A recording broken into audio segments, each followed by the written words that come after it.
Hello students, today we are going to discuss about error recovery mechanisms in predictive parsing. There are two types of error recovery techniques here. First one is the panic mode. Under this category, all the input symbols will be skipped until a synchronized token is found. Second level is phrase level. Here each empty string in the parsing table is filled with a pointer. That is, in the parsing table we have the empty boxes, okay, empty cells are there. So in that empty cells or in empty entry, it is filled with a pointer to a specific error routine, and this pointer will be taking care of those errors, and each pointer is allocated with a error routine technique, and it will be looking after these empty cells. These error routines may change, insert or delete symbols on the input and issue appropriate error messages. So whenever we construct a predictive parsing table, definitely we will be having some empty boxes. So that empty boxes indicate that there is an error in that. So whenever we get any empty box as a resultant output across a non-terminal on the left side and across the input symbols which are on top of the predictive table, okay, we don't have the production for that. Like in this case, we have, this is a example of a predictive parsing table which we have already constructed. Now this is an empty entry. So across this one, if the input string is there, when we are trying to parse the input string, in case if in the stack we have the non-terminal E, and if the input string is star, and when we need to compare E and star, there is no concerned production. So in such cases, the compiler will take its own decision, and that decision is based upon these two types of errors. We can rectify this empty box, okay, using the either a panic mode error recovery method or phrase level error recovery method. So under panic mode, whenever we find some empty boxes, we use a particular keyword there, okay, we use sync. So this sync is placed in empty boxes in order to handle those errors. So that is done under panic mode, whereas in phrase level we don't use any synchronized keyword. We simply use a pointer, and that pointer itself will be executing some error recovery techniques. What it does is it tries to modify the given input. Either it will change the given input symbol, or it will insert or delete new symbols on the given input, and it will try to parse the given input string. Now what is the synchronization token? All the terminal symbols in the follow set of a non-terminal is used as synchronizing token set for that non-terminal. So what is the meaning of this sentence is, here there is an empty box here. When to write synchronize, in these are all empty boxes here, but among these four, okay, below plus, below star, and below close bracket, and below door, we are writing synchronize only in these two boxes. Okay, why is this? Okay, synchronize is accepted only between these two boxes only, and synchronize we cannot keep under all the terminal symbols. Okay, so under which boxes we should keep this synchronize keyword? We should check what is the follow of E. What is the follow of E? E is, okay, these are the productions which are given to us. From these productions, we are going to compute the follow of E. How to compute first of E and follow of E we have already seen. So under follow of E, these are the symbols that are generated, that is close bracket and dollar. So only under the follow of E we should write the synchronized keyword. Similarly, for T, okay, we have four empty boxes. Under these four empty boxes, we have to check what is the follow of T.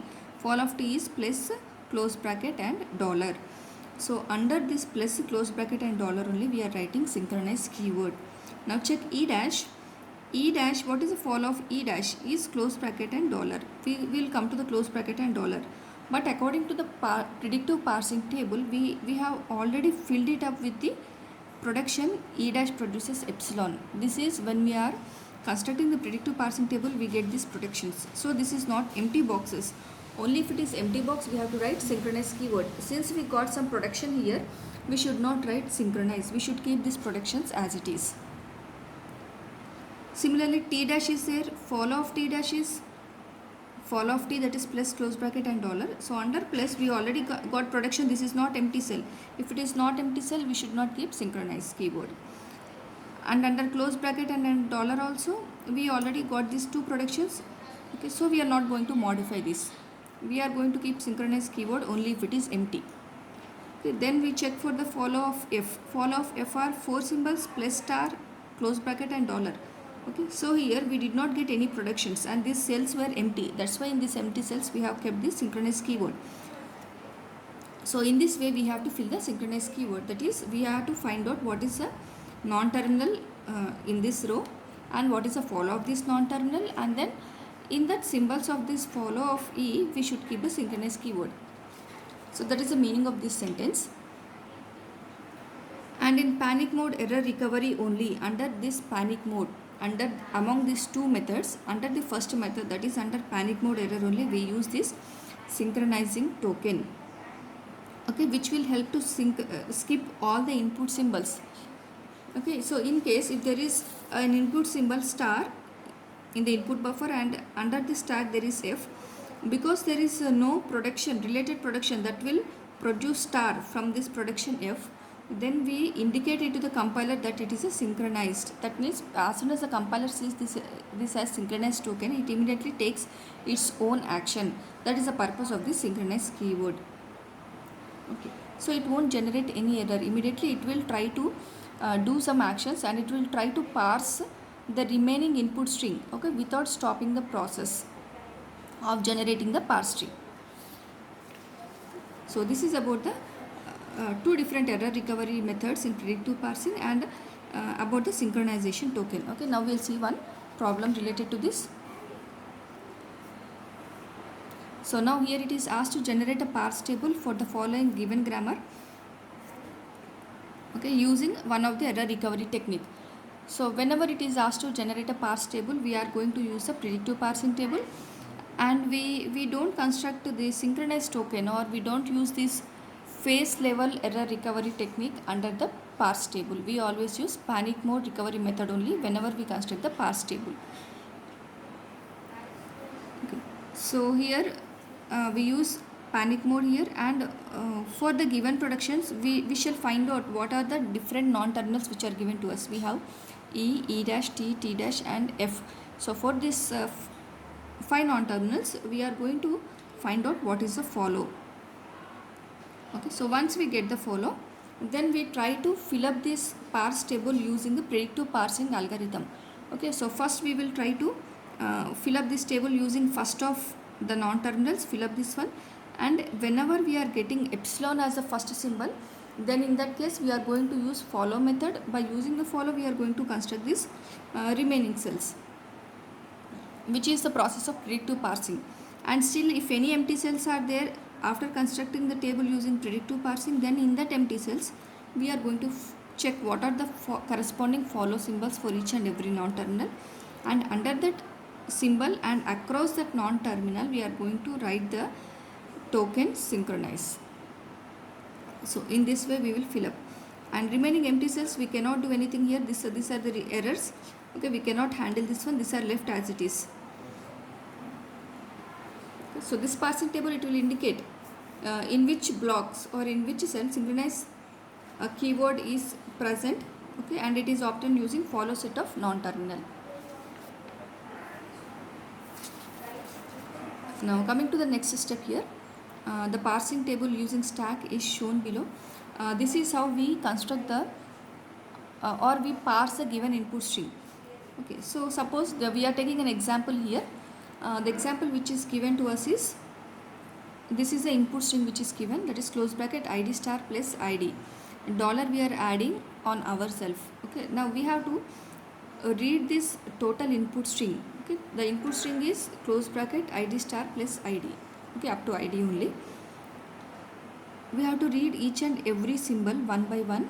Okay, using all the productions which are given in the question. 5 productions are given. Only using those productions we have to go on reading this one, and this is read using predictive parsing algorithm only. Whenever we get the same symbol in the stack as well as the input, we are going to pop the symbols from the stack and input. We are going to repeat this process until At the last, no symbol is left in stack and no symbol is left in the input. Then only we can say that the given input string is generated by the given productions. So always we start reading the given input string using the start symbol. So in our given question, okay, we have the start symbol E. E is our start symbol. So always we will start with the start symbol E.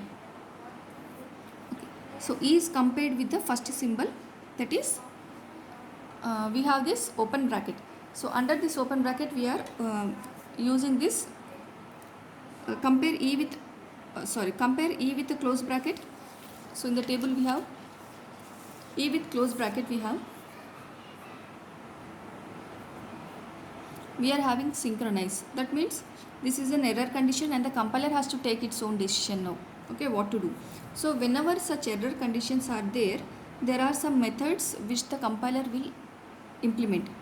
So first one is whenever an entry is blank. Okay, suppose this is we have the production. Okay, so here we have the production E star. So here under this rule, here A comma B is given. So capital A is E here and star is B here. So this is empty. So in that case, what the compiler will do is it will simply discard this B which is given in the input string and it will try to read the next symbol. Because there is no corresponding production for that, this particular terminal will be neglected. It won't be accepted by the parser. It will simply neglect the terminal. This is one type of action which the compiler can do. Second one is whenever in an entry we have the synchronized token, then non-terminal on the top of the stack is popped so that parsing can continue. That means here synchronize is there and here we have close bracket. So in this case it can what it can do is it can pop this capital E from this stack. Okay, and then go on continuing with the remaining non-terminals which are present in the stack. And there is another third method which the compiler can do. If a token on top of this stack does not match the input symbol, then token is popped out of this stack. So both means the same here. Either the non-terminal, here token on the top of the stack can be terminal or non-terminal, anything can be there. So either you can pop it, remove the terminal or non-terminal which is on the stack, remove the topmost element and again compare with the below element which is present in the stack with the remaining input. So these three things can be done here. So first one here we have $E with the close bracket I have synchronized. So what the compiler will do is it will go for this one where it will see here there is synchronize keyword is there. If synchronize keyword is there, I have to remove either dollar, either I should remove this variable or I can remove this non-terminal. So all this this also blank also indicates the same thing here. So even if it is synchronized, we can also go for this first rule. First rule says that the input symbol can be skipped here. Okay, so and according to the second rule it says non-terminal should be skipped. If I remove this capital E, there is no more non-terminals and this is a starting symbol, so we should not implement this second one, that is E should not be removed. If you remove E, there should be some non-terminal already present. Because no non-terminal is there after capital E, I cannot remove this. So alternate method is I should remove this close bracket because there is no production which is matching with E with the close bracket. So once we remove this one, I get this E ID.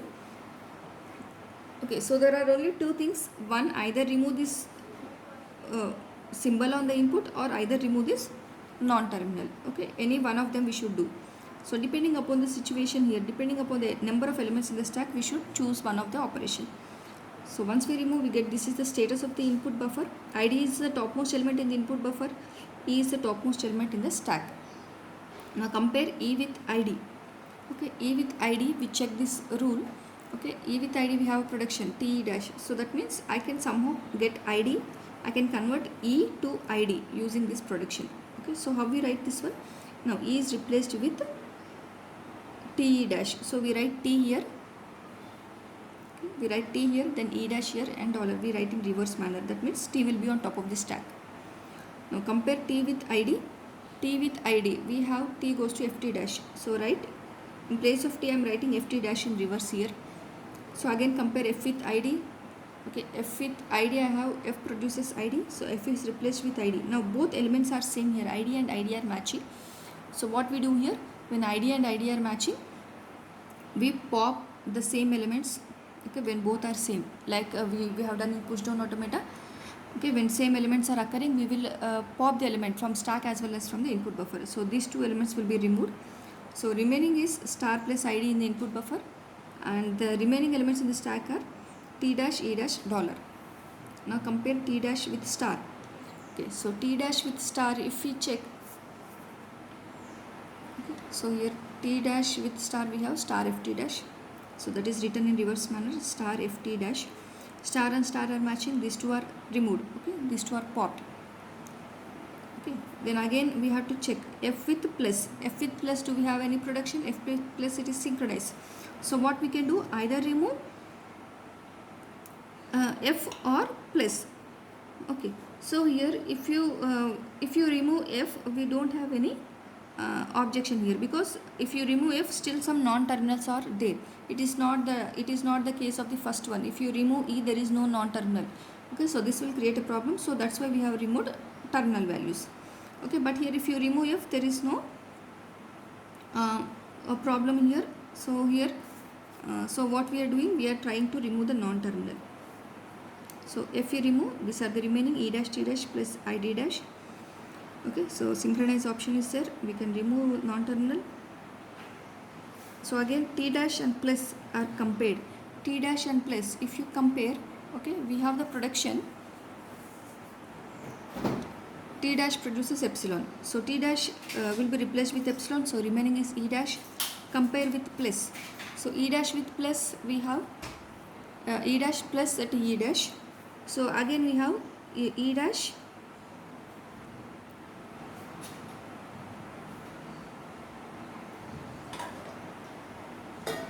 e dash is plus t e dash. So plus plus is compared here, these two are same, this will be removed. Okay, we should continue with the process until this total input string is completed. Okay, all the input symbols should be popped. So remaining is t with id, ft dash, write down ft dash. Again compare f with id, we have fid, and that is id and id will be popped here. Then again t dash is there, compare t dash with dollar. Okay, t dash with dollar I have epsilon. So t dash is, when it is epsilon, we don't write anything, we simply write e dash and dollar. Again check e dash dollar, it is again epsilon. So this is replaced with epsilon. So what is remaining? Dollar and dollar. So this is what we have. So these are the productions which we have used, and this is the finally we got we parsed all the input symbols using the given productions. Okay, so this is the way how we try to parse a given input stream using the these three methods. Okay, so even if synchronize keyword is not there, okay, in the given input symbol, okay, so you can either eliminate the symbol on the input buffer or eliminate the non-terminal. Whenever there is a possibility to eliminate the non-terminal, we give first preference to that. Okay, we eliminate the capital E only when there are some non-terminals below that. Okay, if there are no non-terminals, like here if it is having only E, so don't eliminate E. Instead of that, we go for elimination of the input symbols. Okay, so these are the two errors which I have done. And here if we eliminate f also, because this is a synchronous token that is generated at f and plus, even if we eliminate f, there is no problem. So that's why we are not eliminating plus and we are eliminating f here. Okay. If below f there is no non-terminals, then we would have eliminated plus here. Okay, so first preference is always eliminate the non-terminals. If it is not possible, then only we are going to eliminate the terminals which are in the input buffer. Okay, so one difference between the phase level and panic mode level recovery is panic mode recovery does not give error messages, and those error messages has to be supplied by compiler designer. Okay, whereas in phrase level, whenever there is an error messages will be displayed. Okay, so this is about the error recovery techniques, okay, and how to apply this panic mode error recovery method in the predictive parsing table. Okay. Thank you.